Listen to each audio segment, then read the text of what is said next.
Si aujourd'hui tu n'as pas de résultats sur Facebook Ads, c'est sûrement à cause d'une chose, c'est parce que tu ne sais tout simplement pas utiliser la plateforme. Il y a beaucoup de paramètres un peu partout et si tu les utilises mal, à chaque fois tu augmentes ton coût par acquisition et déjà que on va pas se le cacher, ça peut être plutôt compliqué d'avoir des bons résultats sur la plateforme. Alors si en plus tu t'y prends mal, alors c'est presque foutu pour toi. Donc aujourd'hui, je vais te montrer comment réaliser un audit de ton compte publicitaire pour que tu saches tous les éléments à avoir ou ne pas avoir sur Meta pour que tu évites la plupart des erreurs que font toutes les personnes qui commencent, qui t'empêchent d'avoir des résultats. Et reste bien jusqu'à la fin parce que je vais avoir une petite surprise pour toi qui, je suis sûr, pourra grandement t'aider. Du coup, on se retrouve sur ce compte sur lequel je vais faire un audit complet de A à Z, donc vous aurez juste besoin de le reproduire sur le vôtre pour voir ce qui fonctionne et ce qui ne fonctionne pas. Et pour commencer, on va s'attaquer au tracking qui est un point hyper important qui va influencer le reste de l'analyse parce que si le tracking est mal conçu, et bien forcément les datas qu'on va analyser après seront faussées. Donc pour cela, vous allez vous rendre sur la gauche et aller directement sur gestionnaire d'événements. Une fois fait, vous allez vous rendre dans source de données et ici sera affiché votre pixel et là la première chose que l'on va faire c'est regarder le nombre total d'événements. En fait, il faut que le nombre soit cohérent avec l'étape du funnel où l'on est. Par exemple, logiquement, on doit avoir plus d'ajouts au panier que de vues de page produit, comme on doit avoir plus de vues de page tout court que de vues de page produit. Dans notre cas, si on regarde chaque étape une par une, on voit que le nombre est assez cohérent avec les étapes du funnel, donc pour ceci c'est très bien. Si on regarde dans intégration, on voit que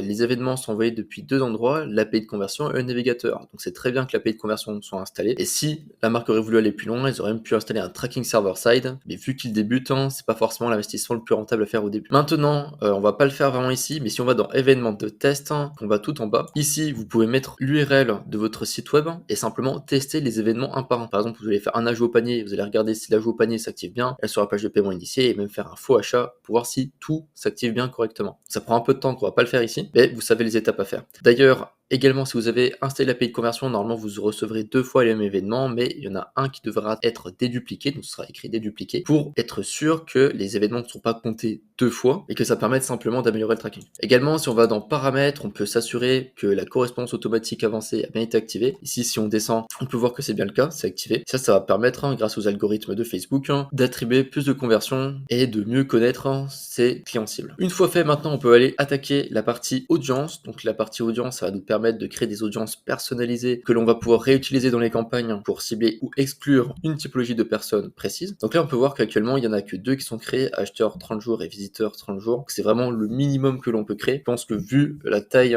de la marque, c'est assez pertinent pour l'instant, mais ce que j'aurais quand même rajouté, c'est un fichier des clients existants de la marque pour être sûr de ne pas les recibler, une audience sur les interactions Facebook et Instagram sur les 90 derniers jours, et même une autre sur les personnes qui ont vu des vidéos jusqu'au bout, qui sont des personnes qui n'ont pas forcément acheté, mais qui peuvent être plus qualifiées que certaines. Une fois fait, maintenant, on va aller s'intéresser directement aux campagnes. Donc, une fois qu'on est ici, déjà, la première chose que je vous conseille de faire, c'est de créer des colonnes personnalisées.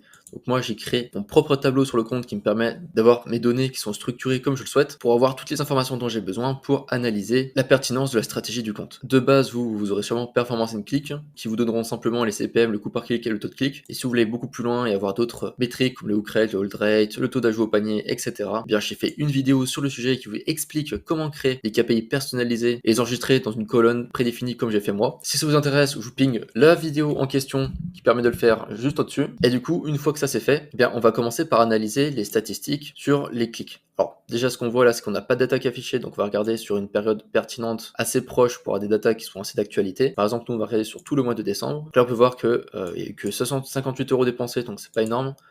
Donc on va aller sur le mois de novembre plus décembre. Là on voit qu'on est à 400 €. Donc ça permet déjà de analyser un petit peu ce qui s'est passé. Donc de façon globale, sur toute l'échelle de la campagne, la première chose que l'on voit, c'est le taux de clic sur le lien. Donc là on voit qu'il est à 3,78. C'est très bon par rapport à la moyenne. Donc à chaque fois qu'on va analyser les résultats, ça va être à peu près par rapport à la moyenne. Donc là 3,78 c'est très bon parce que la moyenne c'est aux alentours de 1,5%. Donc là, avec 3,78, ça veut dire qu'il y a des publicités qui intéressent énormément. Mais ce qu'on remarque quand même, c'est que le coût par clic, il est au-dessus de 1 € à 1,38, ce qui est assez élevé. Et ceci, pourquoi? Parce qu'en fait, on voit que sur la gauche, les CPM sont extrêmement élevés.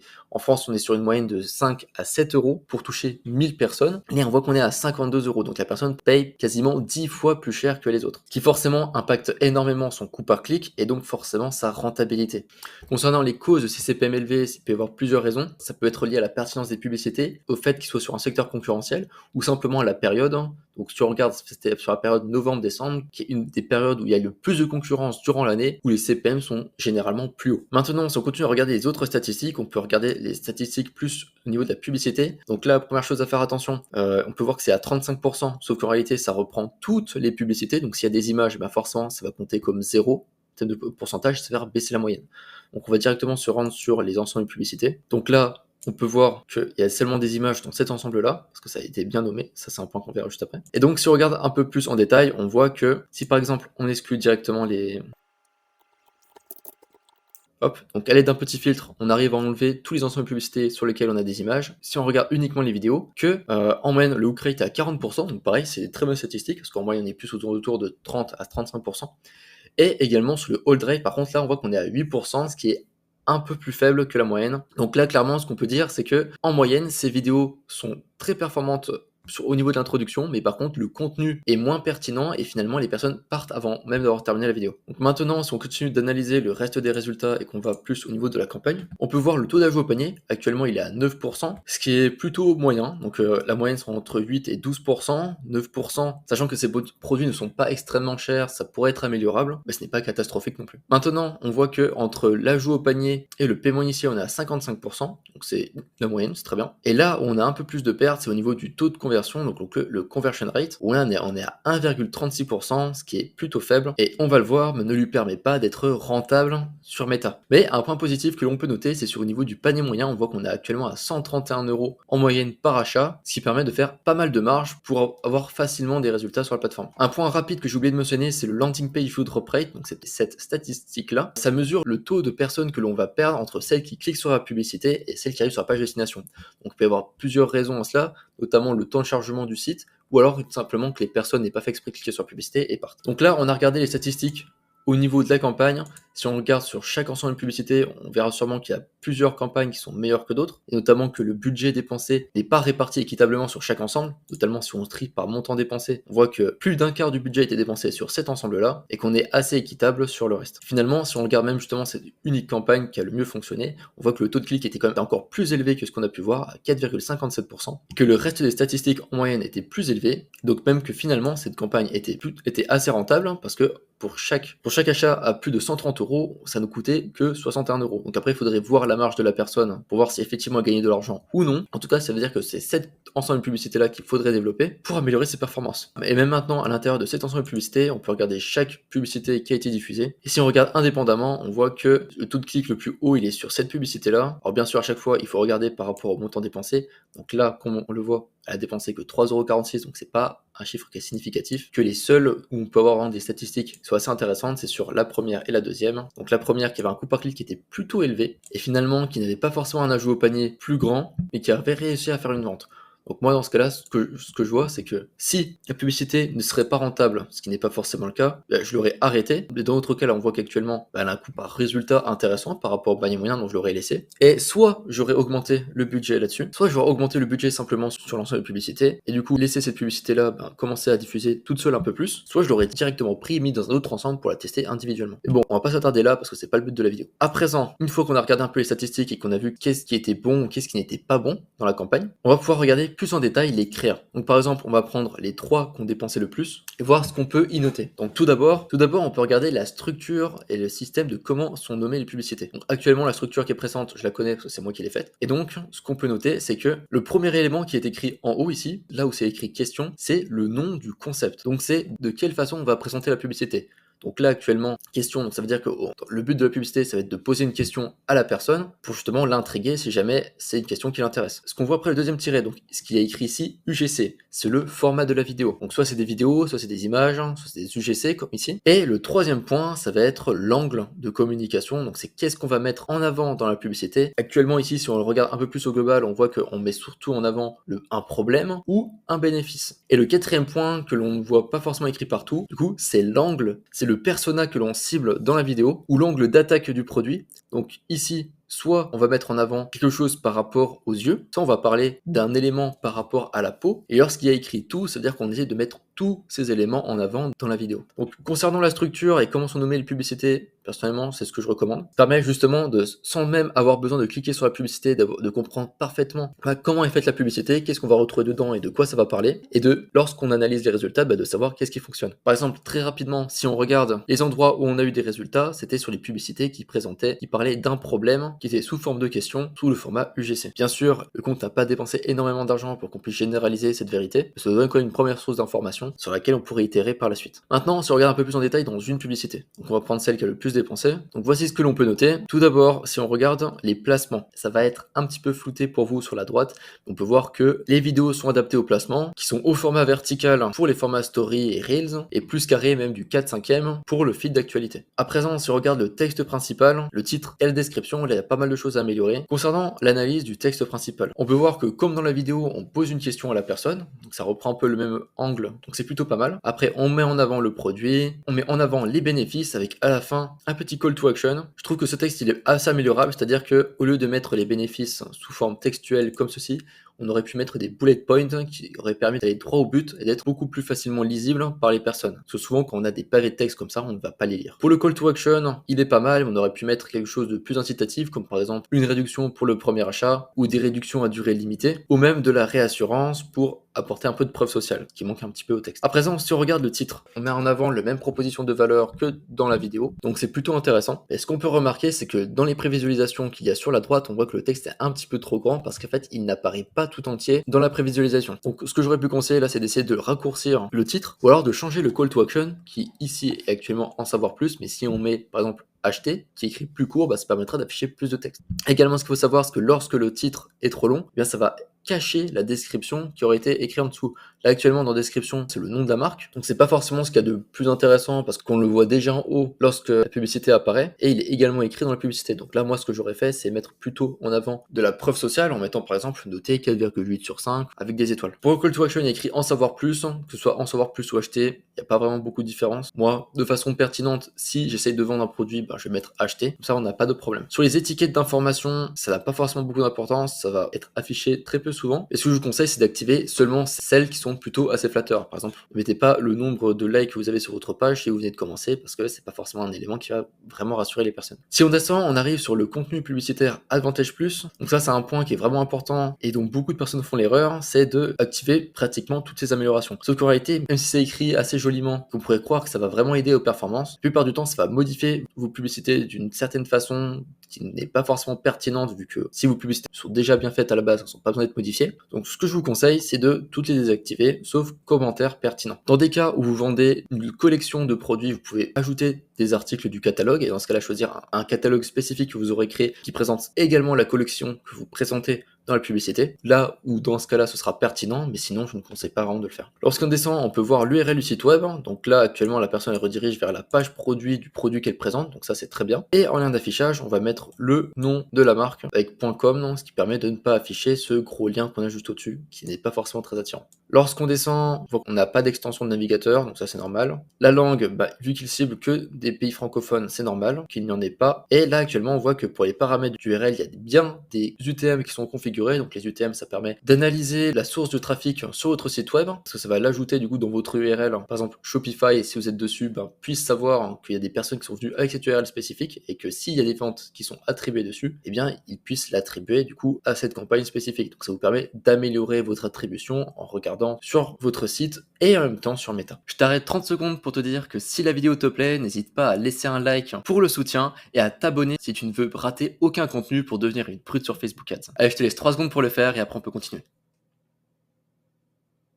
Donc également, ce qu'on peut regarder, c'est que là, on a vu qu'il y avait quand même beaucoup d'UGC, il y a 2-3 images. Mais là, du coup, je pense que la marque pourrait s'améliorer si en ayant une meilleure diversité au niveau des créas, en variant les concepts, parce qu'on voit que là, actuellement, c'est souvent des vidéos où on va poser une question sous le format UGC. Mais par exemple, elle aurait aussi pu faire des avant-après, des points bénéfices, des eux versus nous, des Founder Generated Content, et encore plein d'autres qui permettraient d'avoir des messages différents et peut-être d'avoir de meilleurs résultats. Également, au niveau du format, on voit que 90% ce sont des vidéos et que très peu d'images ont été testées, donc ils auraient pu également tester d'autres formats format avec des carousels, des gifs et même du coup plus d'images. Et au niveau des angles, on voit qu'on essaie beaucoup d'axer sur les problèmes et les bénéfices. Donc on peut voir que ça a commencé à apporter des résultats. Et on pourrait également essayer de tester d'autres choses en mettant en avant par exemple de la preuve sociale ou en parlant de comment on utilise le produit. Également sur les publicités qui fonctionnent, on aurait bien aimé voir des variantes. Là, pour chacune des vidéos, ce sont toujours des vidéos différentes. Et par exemple, sur celles qui ont les meilleurs résultats, la marque aurait pu faire des variantes de celle-ci en changeant par exemple le hook ou en changeant la miniature, le texte de la publicité ou encore le call to action, qui aurait permis d'augmenter la diffusion tout en gardant de bons résultats. Et le dernier point qu'on peut regarder, c'est par exemple lorsqu'il y a deux publicités, c'est est-ce qu'on utilise l'ID de la publicité pour bien garder les interactions. Donc là, on peut voir qu'à chaque fois, on a fait créer une publicité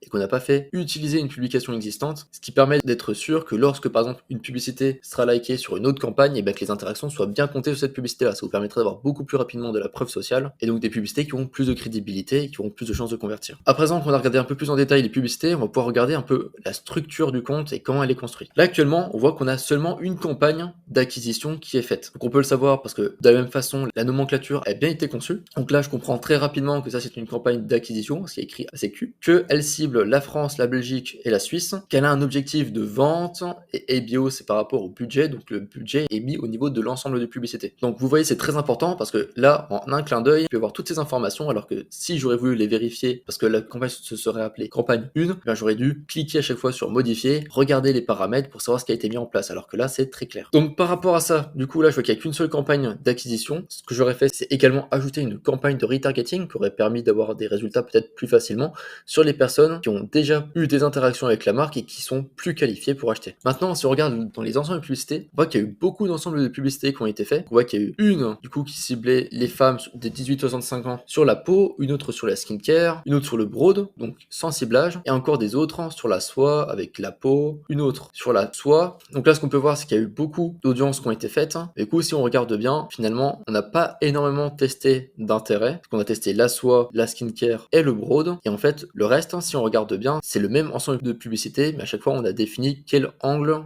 on avait essayé de mettre dedans. Donc là, par exemple, on a mis en avant des publicités qui parlaient de la peau, ici, publicités qui parlaient de tous les bénéfices, ici du sommeil et l'autre des cheveux. Moi également, je vous conseille de pas forcément tester trop d'intérêt parce que c'est pas ce qui apporte vraiment le plus de performance à présent sur Meta. Donc comme ça a été fait ici, je vous conseille d'en tester 3 ou 4, voir là où vous avez les meilleures performances et une fois que vous en avez trouvé une qui fonctionne mieux que les autres, ben continuez dessus parce que ce qui apporte vraiment des résultats, c'est la créa et là où vous renvoyez les personnes. Du coup, je ne sais pas si tous les ensembles ici ont été activés en même temps. Moi, dans tous les cas, je vous conseille d'en activer pas plus de 3 simultanément parce que sinon ça va diluer énormément votre budget et je pense que vous aurez plus d'intérêt à concentrer votre budget sur 3 ensembles, avoir plus rapidement des réponses et optimiser par la suite, plutôt que de le mettre sur 5 ensembles directement. Dans chaque ensemble de publicité, je vous conseille d'éviter d'avoir plus de 3 publicités par ensemble de publicité. Alors si vous en avez 2 ou si vous en avez 5, ça va pas changer énormément de choses, mais sachez que dans tous les cas, Meta va souvent attribuer tout le budget à une ou deux publicités, donc si dans tous les cas vous en avez 10, eh bien sachez que la 3 quarts ne dépenseront même pas. Donc là, ce qu'on peut voir, c'est que dans cet ensemble de publicité, il y en a 3, ici, il y en a 3 aussi, donc la personne a bien respecté cette recommandation, donc c'est plutôt bien parce que ça permet d'optimiser l'apprentissage et les dépenses. On pourra noter également que la nomenclature des ensembles de publicité est aussi très bien faite. On a l'âge de la personne, l'âge des personnes qui sont ciblées, le genre, on n'a pas la localisation, on a vu au niveau de la campagne que c'était la France, la Suisse et la Belgique, et le troisième tiret c'est les intérêts qui ont été mis, donc lorsqu'il n'y a pas eu d'intérêt c'était écrit broad, donc au moins c'est très facilement compréhensible. Également on n'est pas allé voir dans les paramétrages de l'ensemble de publicité, et on peut aller regarder à l'intérieur si les paramétrages sont correctement faits. Par exemple, on voit qu'on n'a pas les exclusions qui ont été paramétrées.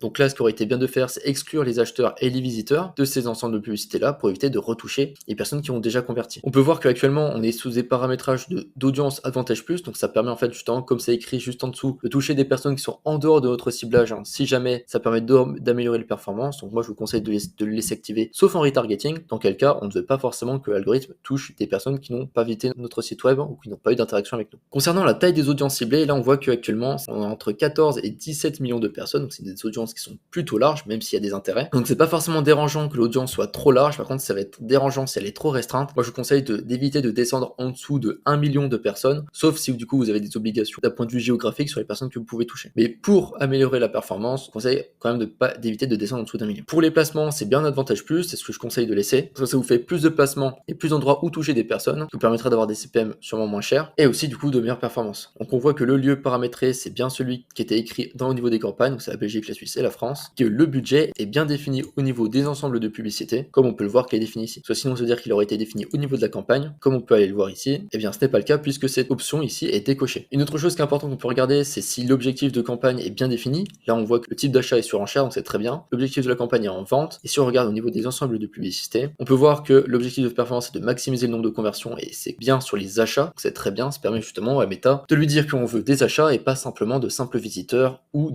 juste des clics sur la publicité, et donc d'améliorer les performances. Également, on peut regarder les audiences impliquées et existantes qui sont définies juste ici. Donc si on va sur les paramètres publicitaires, et là on peut voir que du coup les audiences impliquées et existantes ont bien été définies, que du coup dans les audiences existantes on a les acheteurs sur les 30 derniers jours, donc je vous conseillerais de mettre une durée encore plus lointaine que celle-ci, donc avec un fichier client sur tous vos clients existants et au moins vos acheteurs sur les 180 derniers jours. Et sur les audiences impliquées on a les visiteurs 30 jours, mais je vous conseille également d'ajouter par exemple les interactions Facebook et Instagram et les visiteurs plus loin que les 30 derniers jours, même sur les 90 derniers jours. Également on peut voir au niveau de la campagne que les publicités catalogue Advantage Plus étaient désactivées, donc c'est les publicités catalogue Advantage Plus, ça permet de justement faire des campagnes de publicité avec des images produites de son catalogue, donc ça peut être une campagne qui est intéressante à tester et qui peut apporter de bons résultats, surtout si vous vendez par exemple des habits ou des produits qui ne résolvent pas de problème. Mais dans le cas de cette personne-là, vu qu'elle venait de commencer, c'était pas forcément la première campagne à activer et qui serait intéressante à tester par la suite. Donc actuellement là on n'a pas de campagne de retargeting, mais si ça aurait été le cas, ça aurait été intéressant de voir comment elles sont construites, avec quelle audience elles ont été faites et si on a bien une cohérence entre les publicités qui sont utilisées en retargeting et sans acquisition, avec en général des publicités en retargeting qui seront plus axées sur de la réassurance, qui permettent d'être pertinent dans sa communication en fonction de l'étape du funnel. Un point qu'on a oublié de parler tout à l'heure mais qui est assez pertinent également, c'est au niveau de la répétition.